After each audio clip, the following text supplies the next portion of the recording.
독일에서 활동하고 있는 한병철 교수가 쓴 서사의 위기라는 책이 있습니다.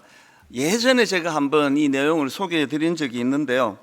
여기 나와 있는 서사의 위기 할 때 이 서사는 자신만의 고유한 생각과 경험, 그리고 또 그 경험과 생각이 만들어내는 개인의 인생 이야기, 이걸 서사라는 단어로 그렇게 설명을 하고 있습니다. 지금 이 책에서 저자가 오늘 우리 시대를 강하게 비판하는 게 뭐냐 하면은, 이런 자신만의 이야기는 다 사라지고 그 대신에 이 반짝하고 사라지는 뉴스, 또 정보, 이런 것들이 넘쳐나는 세상이 되었다, 이런 내용을 다루는데요. 이 책 맨 앞에 나오는 역자 서문 몇 군데를 제가 읽어드리겠습니다. 사람들은 마치 자신의 이야기를 전시하듯 소셜 네트워크 서비스에 찰나의 장면들을 끊임없이 공유하고 공감하고 버튼을 누른다. 그러나 그 안에는 진정한 의미가 없다. 그것은 곧 사라져버릴 정보에 불과하다. 무언가를 끝없이 공유하고 타인과 교류하면서도 고립감을 느끼는 이유가 여기에 있다. 그 다음 내용이 참 중요합니다. 스토리텔링은 스토리셀링이라는 자본주의의 달콤한 무기가 되어 마치 의미가 있는 것처럼 사람들을 유혹한다. 서사는 나만의 맥락과 이야기, 곧 삶 그 자체이다. 나의 저 먼 과거와 현재, 그리고 미래를 연결하기에 방향성을 띌 수 있다. 곧 사라져버릴 정보에 휩쓸려 자신만의 이야기를 잃은 사회, 내 생각과 느낌과 감정을 말하지 못하고 입력한 정보를 앵무새처럼 내뱉는 사회의 끝은 서사 없는 텅 빈 삶이다. 그리고 그 책 소개글에도 이런 내용이 나옵니다. 아름다운 꽃을 봐도 꽃 자체가 주는 감동을 느끼며 내면으로 파고드는 것이 아니라 재빨리 스마트폰으로 사진을 찍어 인스타그램 스토리에 올리는 데 그치며 자신만의 서사를 만들지 못한다는 것이다.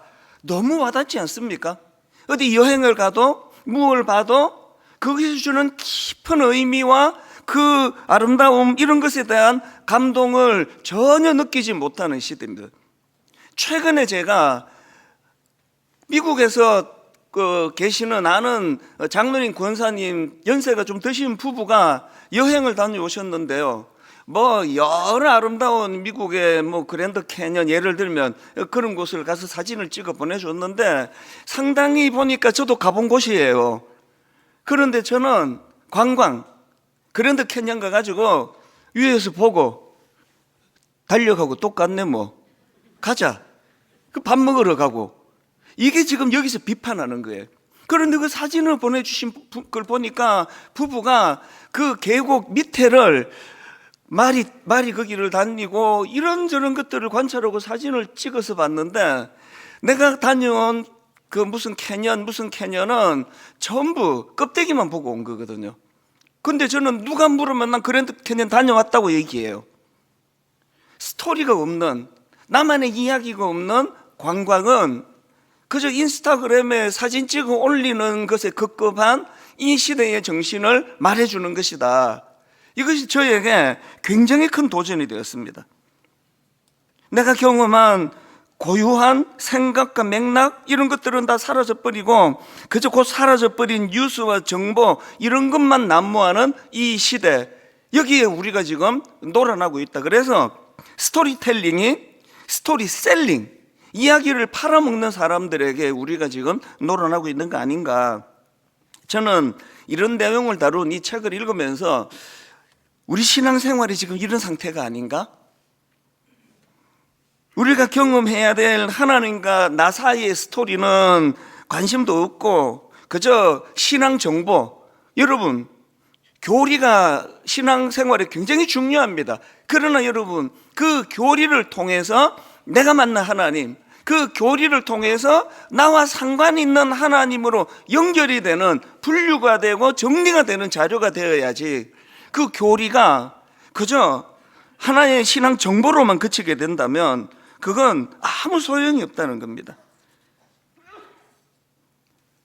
그 교수님이 쓴 그 책에서 자기만의 이야기를 잃은 사회, 내 생각, 내 느낌, 내 감정을 말하지 못하고 입력된 정보를 앵무새처럼 내뱉는 사회의 끝은 서사 없는 텅 빈 삶이 될 것이다.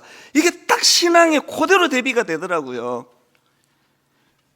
내가 경험한 하나님, 그분과 나와의 스토리, 그러니까 이런 건 별로 관심이 없는데 그게 어떻게 이루어지겠습니까? 그리고는 거의 매주일마다 이제 자기 이야기는 없고 자기 생각, 느낌, 감정은 없고 그저 입력된 정보. 오늘 또 우리 설교자 이찬수 목사가 뭐 어떻게 설교하는가 보자.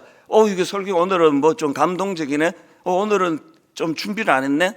지루하네. 뭐 이런 생각으로만 끝나면 여러분은 점수판 가지고 점수 매기고 가셔요. 그냥 오늘 설교 뭐 100점 만점에 80점, 75점. 설교 심사하러 오신 게 아니잖아요. 그 남의 설교 심사만 계속 그렇게 해오시는 그 과정에는 여러분이 하나님과 여러분 사이에 만들어내는 스토리가 있을 수가 없는 거거든요. 목사가 돼서 좋은 게 뭔지 아십니까? 여러분은 30분 듣고 끝나지만 저는 이 설교 한 편을 위하여 한 주 내내 그분과의 스토리를 만들거든요. 새벽마다 이것을 가지고 스토리를 만들거든요. 지금 우리 청년 세대가 교회에 흥미를 못 느끼고 교회를 떠나고 아무리 부모가 교회 가라 노래를 불러도 우리 청년들이 교회에 흥미를 못 느끼는 이유가 여기에 있는 거 아닙니까? 부모 세대인 우리가 그저 교회는 다니는데 하나님과의 이 사랑 스토리가 없어요. 그래서 그 엄마는 왜 교회 다니는데? 이렇게 질문할 때 안 그래도 네가 이거 물어주기를 엄청 기다렸다. 앉아봐라. 다시는 그런 질문을 못하게 막 하루 종일 해버리는 거예요. 그리고는 아빠는, 엄마는 너도 이런 스토리가 만들어지기를 원한다. 이게 없잖아요. 그 엄마는 왜 교회 다녀요? 스토리가 없잖아요. 매 예배 때마다 하나님께서 주시는 은혜에 대한 감격으로 이 예배가 오늘도 하나님과 나와의 하나의 스토리가 만들어지고 추억이 만들어지고 한 주 내내 그런 이야기를 저한테 많이 하시거든요. 목사님, 우리 집에 뭐 CCTV 달아놓으셨습니까? 한 주 내내 내가 고민하고 있던 걸 어떻게 하시고 설교로 그렇게 풀어내십니까? 그건 저하고 여러분의 문제가 아니고 하나님과 여러분의 문제예요. 여러분의 한 주 내내 그 고뇌를 하나님의 CCTV로 다 보고 계셨던 거죠. 그래서 제 입을 통해서 말씀을 전하게 하시는데 놀라운 것은요, 이게 동시다발이에요. 지금 이 시간에 LA에서도, 시카고에서도, 유럽에서도, 동남아시아에서도 저기 한국 사람이라고는 없어서 한인교회가 없는, 그래서 유학생 몇 명이서 이 설교를 틀어놓고 지금 예배를 드리는 그 수많은 우리 젊은 유학생들에게서도 끊임없이 제게 전달되는 게 이 스토리예요. 아니, 그 듣지도 보지도 못한 나라, 한국 사람이 몇 명도 안 되는 그 나라의 어떤 성도의 사정을 제가 어떻게 알고 설교를 하겠냐고요. 하나님을 매개로 우리가 맞닿아 있기 때문에 저는 하나님과 저와의 스토리를 엮어나가면 이게 다 통용이 되는, 이 신비로운 거 아닙니까? 다 통용이 되는 거예요. 아가스라고 하는 이게 술람미 여인과 솔로몬의 사랑 이야기를, 이게 한편으로는 타락 이전의 부부간의 사랑의 모습이다. 그리고 이게 하나님과 우리 예수 믿는 우리 인간들 간의 내용을 묶은 스토리다. 이게 이렇게 다양하게 적용이 되고 접목이 될 수 있는 건 그거 신비 아닙니까? 오늘은 이제 이 아가스 마지막 설교거든요. 이 아가스를 통해서 솔로몬과 술람미 여인의 지극한 사랑을 우리가 살펴보지 않았습니까? 그런데 제가 주목하는 것은요, 이 사랑 이야기의 맨 마지막 구절을 장식하는 오늘 본문입니다. 아가스 8장 14절입니다. 내 사랑하는 자야, 너는 빨리 달리라.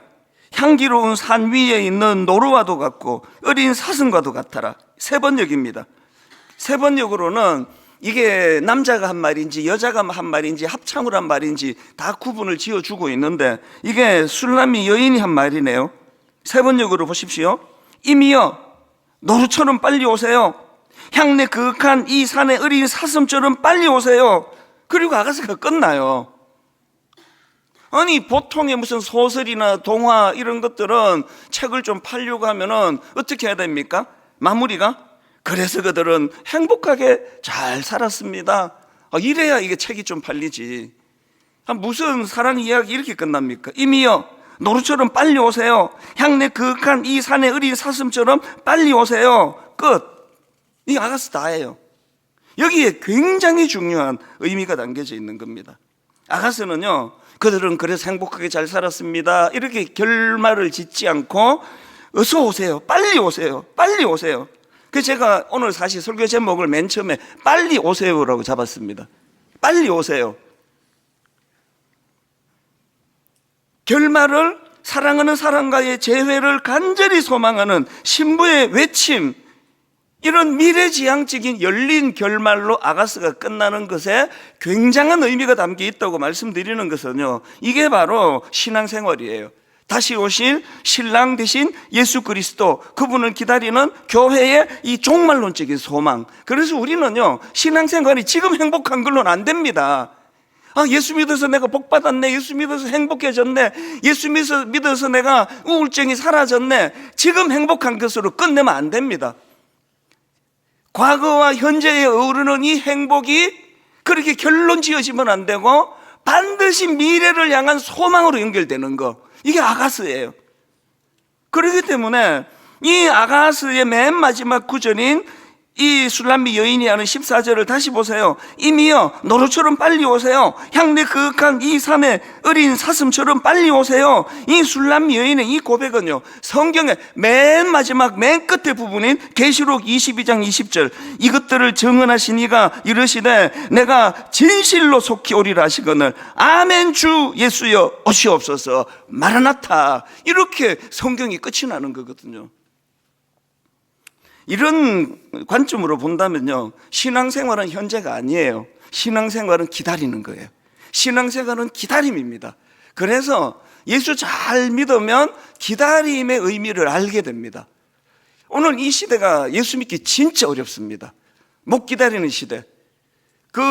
무슨 숏폼 한 10초 15초 이걸로 너무나 길들여, 이제 뭐 청소년만이 아니에요. 모든 이 시대 사람들은 이 전두엽, 이 학자들이 다 하는 얘기 아닙니까? 전두엽이 지금 변형이 일어나가지고 이제 영화관에 가서 영화 보는 게, 너무 재밌는 영화를 2시간 보는 게 힘든 시대예요. 극장 안 가요. 그래서 이제 그 TV로 영화를 보면서 와 정말 재밌다 그러고 한 15분 보고 저녁에 봐야지, 또 한 15분 보고 내일 아침에 봐야지, 영화 한 편도 끝까지 못 보는 시대예요. 그러니까 신앙생활이 이 기다림이라는 거, 기다리기가 어려운 시대, 이게 지금 뭘 말하는 거겠습니까? 그래서 여러분, 내 신앙이 얼마나 성숙해졌나, 이거를 점검하는 중요한 잣대, 이 기다림의 문제가 내게 소화되고 있나, 정리되고 있나, 이거거든요. 저는요, 저보고 만약에 사실 뭐 스마트폰 또 인터넷 뭐 인공지능 뭐 현란한 이 시대를 하나님께서 저에게 보여주시고, 그리고 70년대 아무것도 없던 시대, 종이신문밖에는 정보를 얻을 수 없던 시대, 너 둘 중에 하나 골라라. 0.1초 만에 전 답합니다. 저는 옛날이 좋습니다. 그 기다림의 미학, 잊혀지지 않는 추억. 그때 그 종로 서적 앞에서 저녁 7시에 그 여성을, 그 성도는 아니고 그 친구를 만나기로 했는데, 지방에서 올라와가지고 지금 종로 서적 무릎 찾아가가지고 서적 앞에 서 있는데 추워 죽겠는데 안 와요. 7시 반이 돼도 안 오고 8시가 돼도 안 오고 안 와요. 알아볼 수가 없어요. 뭐 전화가 있습니까? 아무 수단이 없어요. 끝까지 기다렸다가 한 8시 반 넘었을 거예요 아마. 끝까지 기다렸다가 그 기다리는 기쁨을 누렸던 그 오래전, 거의 뭐 이상하게 생각은 하지 마세요.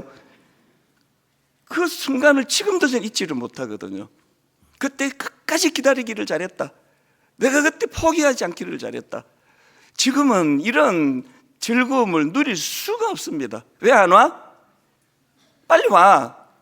뭐 이런 걸로 다 해결이 돼버리잖아요. 여러분, 우리가요 70년대 그 종로 수석 앞에 기다리고 있을 때 어떤 사람은 한 10분 기다려보고 그냥 가는 경우도 있고요, 어떤 사람은 2시간을 떨면서도 끝까지 기다리는 사람이 있는데, 거기에 두 가지 차이가 있잖아요. 하나는 뭐죠? 그 기다리는 그 사람에 대한 신뢰. 이 사람은 약속하면 반드시 온다. 그리고 또 하나가 뭐죠? 너무나 중요한 미팅. 이거는 놓치면 절대 안 되는 거. 그 두 가지가 이루어지면 아무리 늦어져도 기다리게 되는 거 아닙니까? 그렇기 때문에 우리들의 이 신앙생활을 이런 맥락으로 돌아보셔야 됩니다. 우리가 주님에 대하여 이분은 약속하시면 반드시 오신다. 그리고 이 일은 내게 너무나 중요하고 소중하다. 이것이 이루어질 때 기다림이라는 믿음이 생기는 거거든요. 그래서 제가 오늘 이 설교를 그 한병철 교수가 쓴 서사의 위기라는 책으로 시작한 이유가 여기 있습니다. 오늘 우리는 신앙생활이 너무너무 힘든 시대예요. 기다림을 죽이는 시대이기 때문에, 그래서 기도도 참 깊이 기도하기가 어려워요. 오전에 기도하고 오후에는 응답해 주셔야 돼요. 하나님, 내 지금 전두엽이 망가진 내 입장에서 이건 엄청 내가 기다려 드리는 겁니다. 아니, 오전에 기도했는데 내 오후까지 기다린다는 건 내 인내의 한계를 내가 하나님께 드리는 겁니다. 그리고는 이제 저녁 되고는 기도 안 하시잖아요. 여러분, 기다린다 할 때 전제가 뭐죠? 열쇠는 누가 쥐고 있습니까? 기다리는 사람입니까? 기다리는 사람의 인내가 끝날 때 기다림이 끝납니까? 기다리는 사람의 환경이 나쁘면 기다림이 빨리 사라집니까? 아니잖아요. 기다림의 열쇠는 상대방이 쥐고 있어요. 내가 뭐 얼어 죽든지 말든지 그 사람의 스케줄대로 결국은 1시간 반 뒤에 나타나는 거거든요. 우리가 오실 메시아를 기다릴 힘, 이것을 우리가 항상 기억을 해야 되는데, 저는 아가서를 총 정리하면서 기다림이 중요하다는 걸 말씀드리면서, 두 번째로요, 이 기다림의 힘은 어디서 나오느냐? 그분과의 과거에부터 쌓아온 추억의 힘이에요. 추억의 힘. 누가 기다립니까? 그 과거에 경험했던 그 만남의 축복과 추억의 힘이에요. 우리가 아가서를 살펴봤지만 술람미 여인이 얼마나 많은 사랑의 추억을 갖고 있습니까? 단순한 정보가 아니에요. 삶으로 가슴 벅찬 추억을 경험하는. 그래서 여러분, 사랑은 말이지 첫째, 둘째, 셋째 책으로 나와 있는 이런 걸 잘하는 사람들은 절대 몰라요. 사랑은 그렇게 자꾸 분석하고 이러는 게 아니고, 사랑은 경험하는 거예요. 뭐 일자 무식이라 하더라, 무식군이라 하더라도 사랑은 경험하는 거예요. 경험하니까 가슴이 뛰더라. 사랑은 기다려주는 것이더라. 이게 전부씩 이론만 갖고 혹시 이야기하고 있는 건 아닙니까? 성경 읽는 건 너무 중요한데요, 이게 자꾸 이론만 쌓는 거면 그래도 읽으세요. 그래도 읽어야 되지만 그것만으로는 곤란합니다. 성경은 이론을 쌓는 게 아니거든요. 지금 아가서를 통해서 술람미 여인이 경험하고 있는 그 아름다운 추억, 여러분 몇 구절만 인용해 드리자면, 자, 아가서 2장 10절, 나의 사랑하는 자가 내게 말하여 이르기를, 나의 사랑 내 어여쁜 자야, 일어나서 함께 가자. 겨울도 지나고 비도 그쳤고 지면에는 꽃이 피고 새가 노래할 때가 이르렀는데 비둘기의 소리가 우리 땅에 들리는구나. 평범한 시골 아가씨에 불과했던 눈에 띌 것이라고는 하나도 없는 자기를 찾아와 이런 놀라운 사랑을 고백하고 동행을 요청했던 그 아름다운 그분, 그 추억이 있는 거죠. 내가 어떻게 그분을 내가 잊을 수가 있겠느냐. 아가서 3장 1절 2절, 내가 밤에 침상에서 마음으로 사랑하는 자를 찾았노라. 찾아도 찾아내지 못하였노라. 이에 내가 일어나서 성 안을 돌아다니며 마음에 사랑하는 자를 거리에서나 큰 길에서나 찾으리라고 찾으나 만나지 못하였노라. 그 영혼의 어두운 밤이라고 제가 설교했잖아요. 눈물로 신랑을 찾아 헤매는 그 절절했던, 가슴 뜨거웠던, 내가 사랑으로 병들었노라. 그 뜨거웠던 그날 밤을 추억으로 기억하고 있는 거거든요. 아가서 4장 7절, 나의 사랑 너는 어여쁘고 아무 흠이 없구나. 너무나 부족한 자신을 자기는 너무 잘 아는데 이런 것들을 뛰어넘는 따뜻한 사랑과 격려. 여러분, 부부 간에요, 격려만큼 좋은 선물은 없습니다. 돈으로 해결하려고 그러지 마세요. 돈 안 듭니다. 격려만큼. 입에 발린 말. 제가 지난주 말씀드렸던가요? 전문가 강의를 들어보니까요, 부부가 건강하게 유지되는 몇 가지 비결 중에 가장 강력한 게 그 뻥치는 거래요. 아닌데 막 자기 속으로 그렇게 생각하지 않은데, 당신은 진짜 아름다워. 아니, 그게 가정을 유지하는 가장 중요한 요소래요. 아이고, 나 예수 믿어서 여보 알지, 나 거짓말 못하는 거. 당신은 이쁘지는 않아. 그 사람은 정직하지만 남을 실족시키는 죄를 범하는 거예요.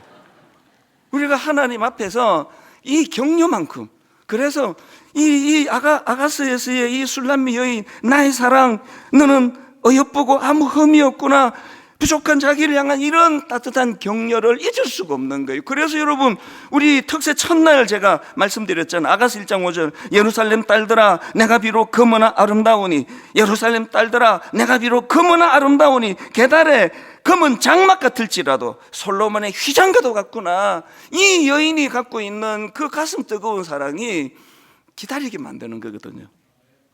우리도 마찬가지 아닙니까? 여러분, 주님과의 개인적인 서사, 아까 그 책에서 말하는 주님과의 이야기가 있습니까? 죽고 싶을 때? 우울할 때? 아니야. 어떻게 네가 검으냐? 너는 검으나 아름답다가 아니라 넌 검어서 아름다워. 이 신앙하는 가운데 하나님과의 스토리가 전혀 없는 상태로 교회를 왔다 갔다 하니까 자녀들이 부모를 보니까 재미도 하나도 없이 교회 다니네. 나는 안 가고 싶어요. 그거 아니겠습니까? 만약 우리가 우리 삶에 찾아오셨던 주님의 그 부르심의 추억, 그 고난 중에 놓지 않고 끝까지 나를 견인해 주셨던 그 사랑의 추억, 이런 감격들이 우리 안에 쌓여간다면요. 그래서 여러분, 다시 말씀드립니다. 첫째, 신앙은 기다림입니다. 둘째, 그 기다림은 주님과의 쌓여진 사랑의 추억으로 가능한 게 기다림이라는 거거든요.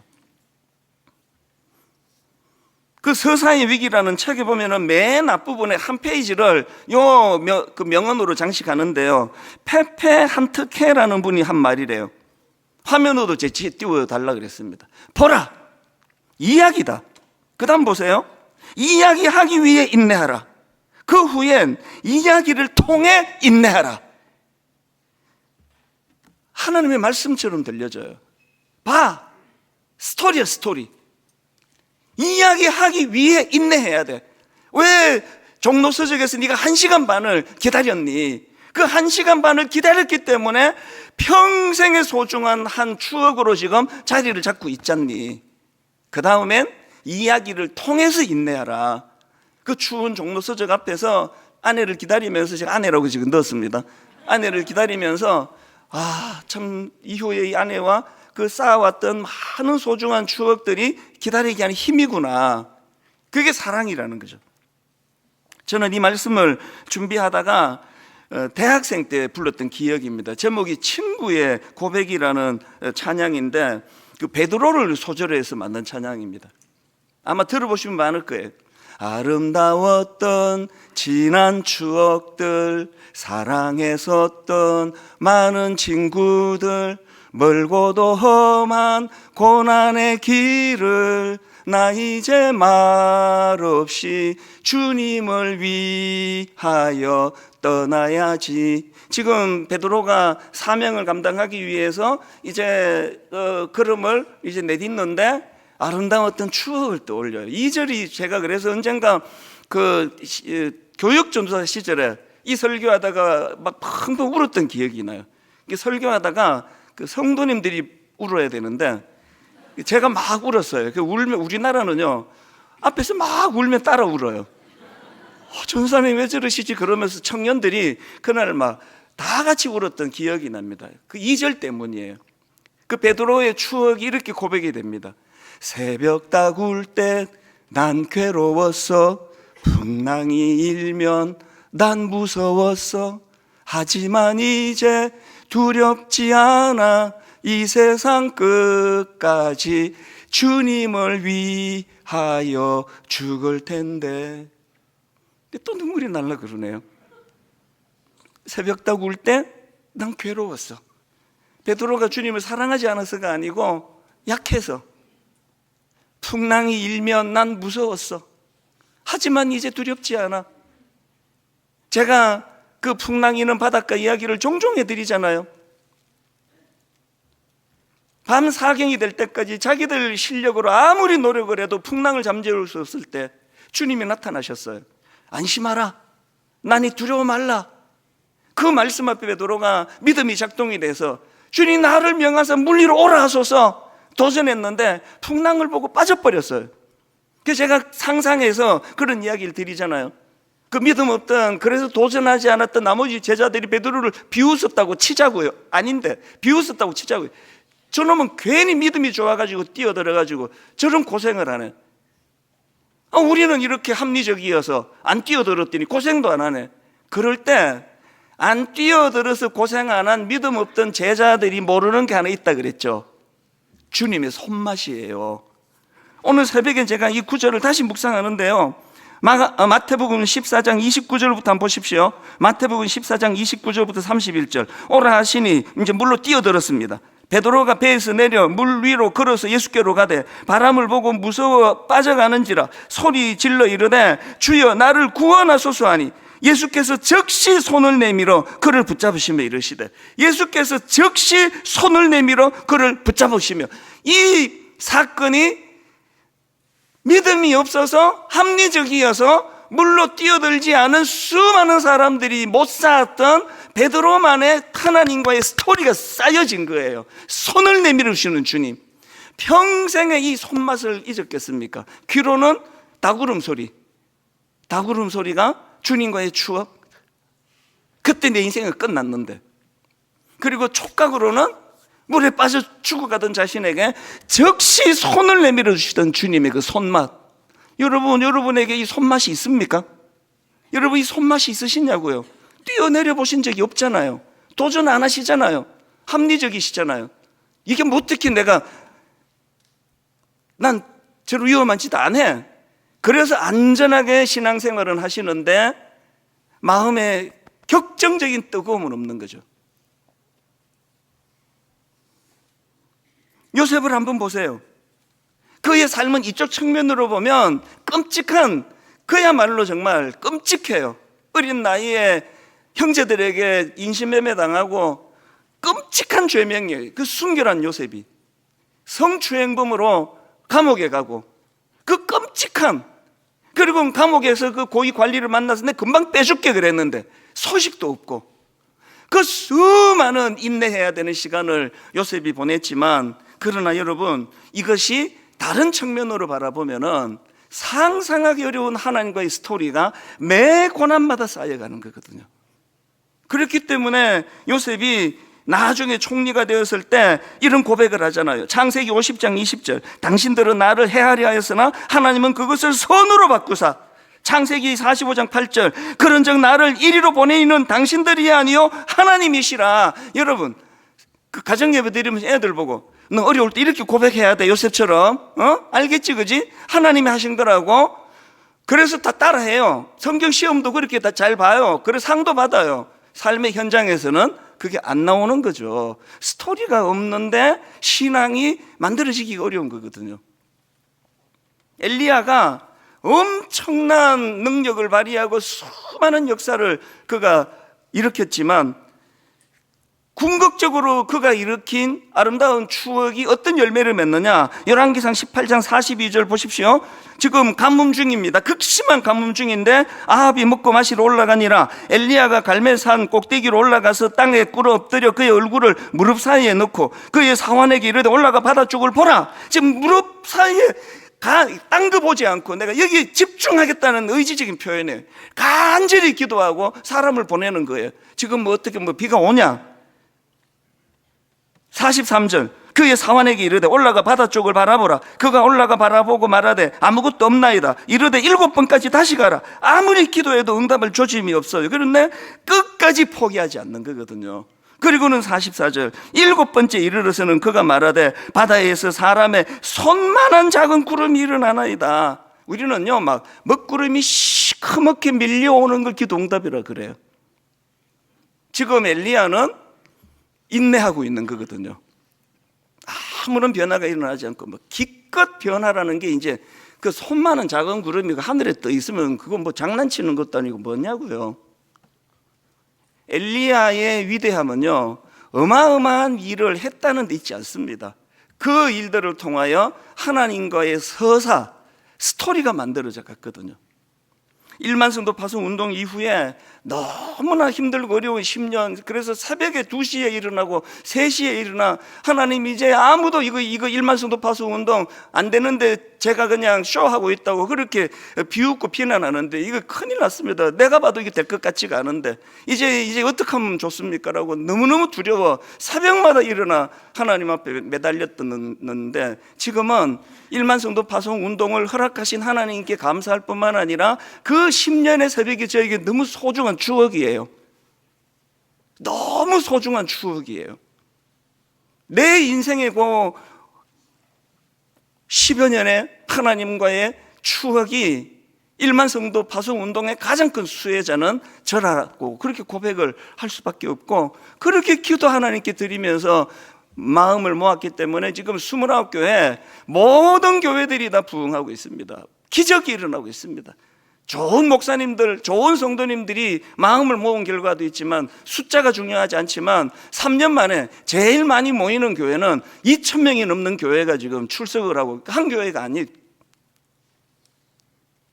추억으로 시작한 거기 때문에 그렇습니다. 믿음은 기다리는 거예요. 그리고 그 기다림은 주님과의 추억이 쌓여가는 것으로 가능해지는 겁니다. 결론을 제가 한 말씀만 더 드리고 맺기를 원하는데요.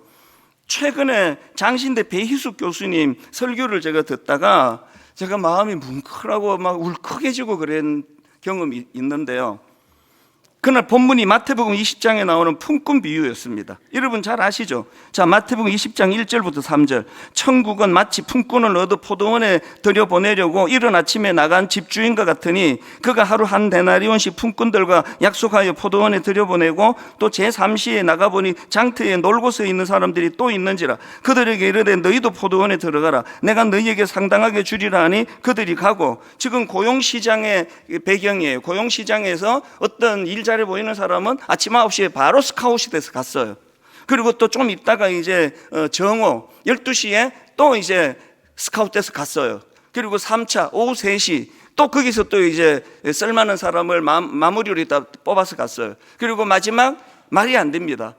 6시에 지금 이 사업이 일이 끝나는데 5시에 가서 또 데리고 갔어요. 그런 내용이에요. 그리고는 1시간 일한 사람에게 하루 품삯인 한 데나리온을 줬어요.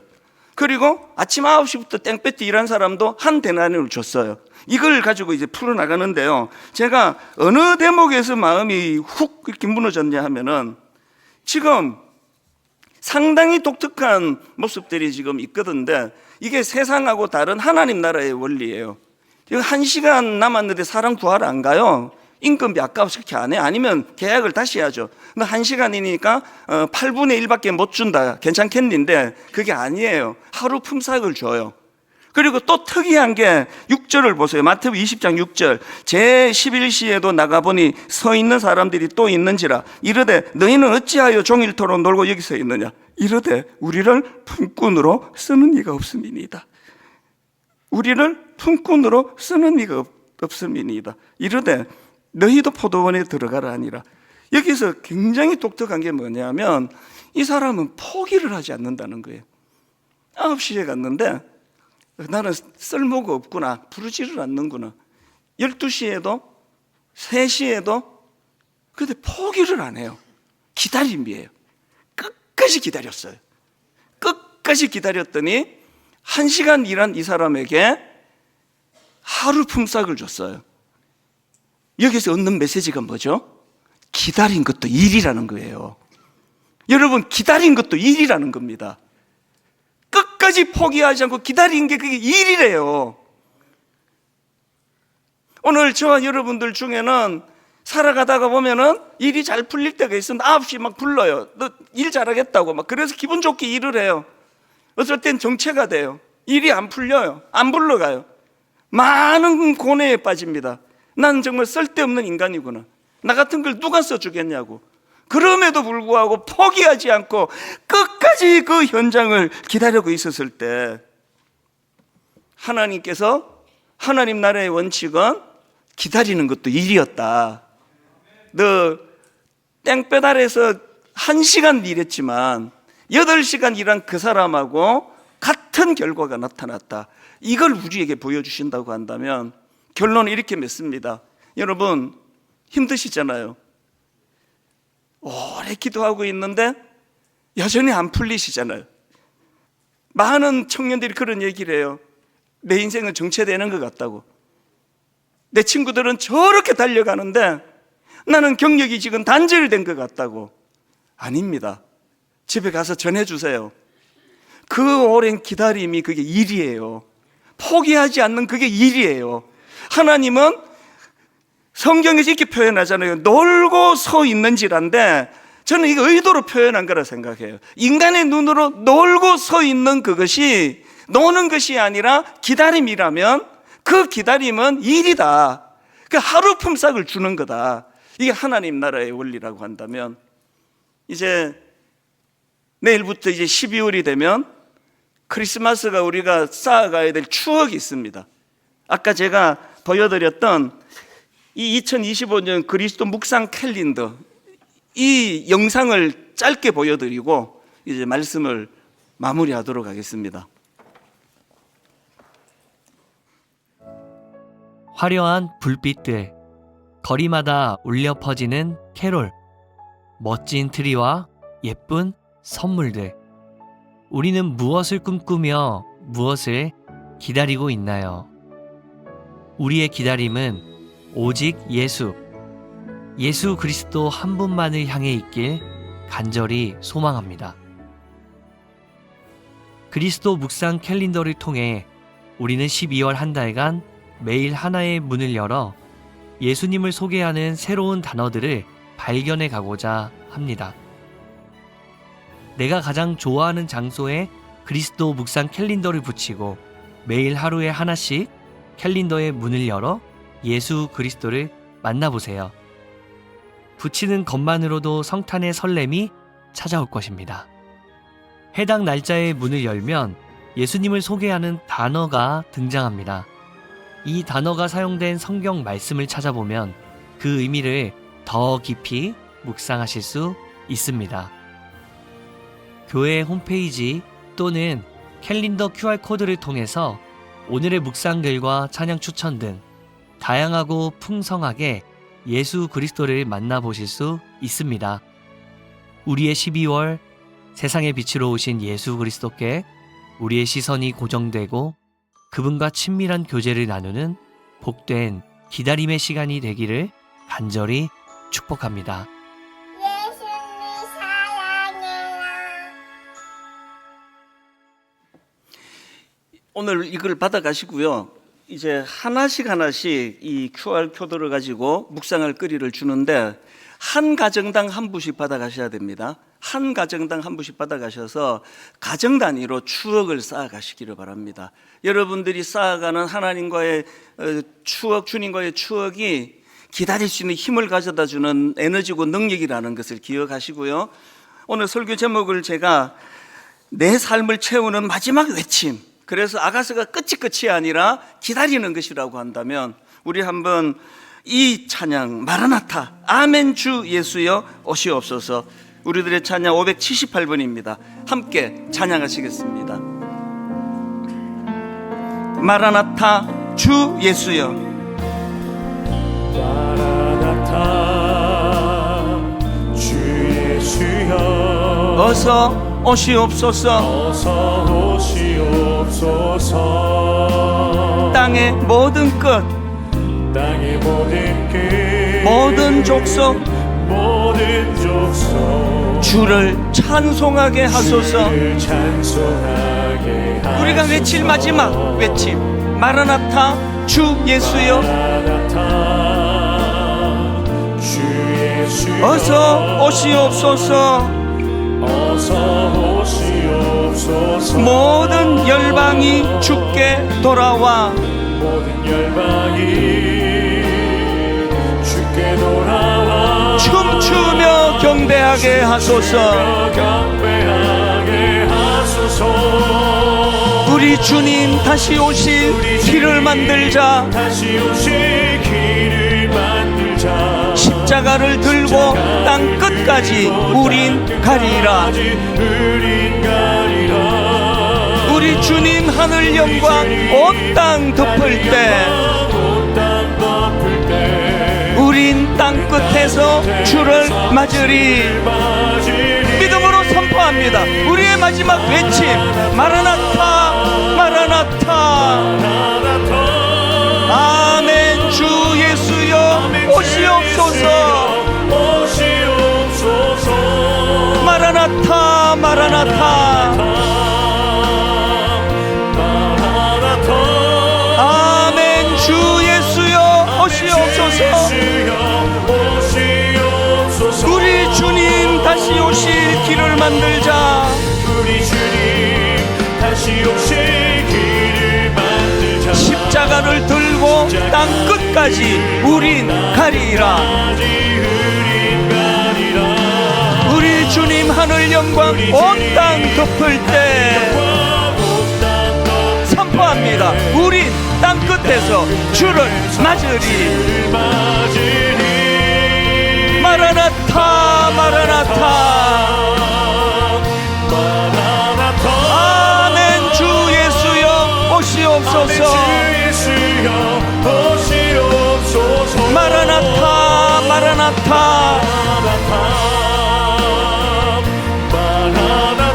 아멘. 주 예수여 오시옵소서. 우리가 자리에서 일어나셔서 믿음으로 선포합니다. 우리 주님 다시 오실 길을 만들자. 우리 주님 다시 오실 길을 만들자. 십자가를 들고 땅 끝까지 우린 가리라. 우린 가리라. 우리 주님 하늘 영광 온 땅 덮을 때 온땅 덮을 때 우린 땅 끝에서 주를 맞으리. 소망하며 기다리며 선포합니다. 마라나타 마라나타. 아멘. 주 예수여 오시옵소서. 마라나타 마라나타.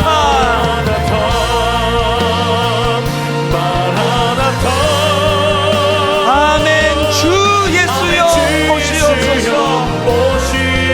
오시옵소서. 합심해서 기도합니다. 하나님, 저는 하나님과 스토리를 만들고 싶습니다. 저는 하나님과의 추억이 만들어지기를 원합니다.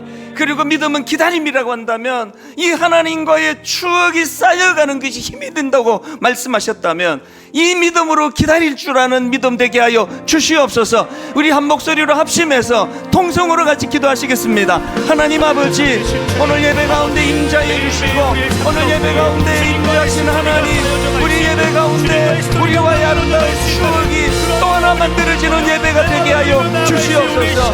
마라나타. 아멘. 주 예수여 오시옵소서. 하나님, 아가스가 그렇게 잘 살게 되었다 끝나지 아니하고 아버지 다시 한번 오시옵소서. 빨리 오세요. 어서 오세요. 이렇게 아가씨가 끝이 난다고 하는 것, 이것이 우리의 신앙의 의침이 있습니다. 이 땅에서 우리가 얼마나 아름다운 삶을 사느냐, 얼마나 인도하심을 받느냐가 중요한 것은 하나님 그것으로 말미암아 주님하여 아름다운 추억이 우리로 하여금 마련합니다. 아멘. 주 예수여 오시옵소서. 다시 오실 메시아 예수 그리스도, 그분을 기다리게 만드는 능력이 되고 힘이 되기 때문입니다. 하나님 그분의 자리로 나아갈 수 있도록 아버지 선하게 인도하여 주시옵소서. 하나님 아버지, 오래 기다리며 신음하며 주님 앞에 기도하는 제목들이 참 많습니다. 하나님께서는 그 오래 기다렸던 그 시간이 무의미한 것이 아니라 그것도 일이다. 우리 인생을 절대로 헛되게 인도하지 아니하시고 우리의 오랜 기다림 자체가 엄청난 양의 일을 하는 거랑 똑같은, 그렇게 하나님은 보신다는 것을 기억하고, 하나님 우리가 인생이 정체되는 것 같다, 그것은 없습니다. 하나님 기다리는 그 기다림 속에서 끊임없이 하나님 우리를 향해 일하고 계시는 줄 믿습니다. 하나님, 주님과의 추억이 만들어져 가기를 원합니다. 아버지, 주님과 나만이 갖고 있는 그 추억으로 인해서 내 인생이 어려울수록, 힘들수록, 고난의 터널을 지날수록 그것이 더 복된 재료가 되도록 주님 인도하여 주시옵소서.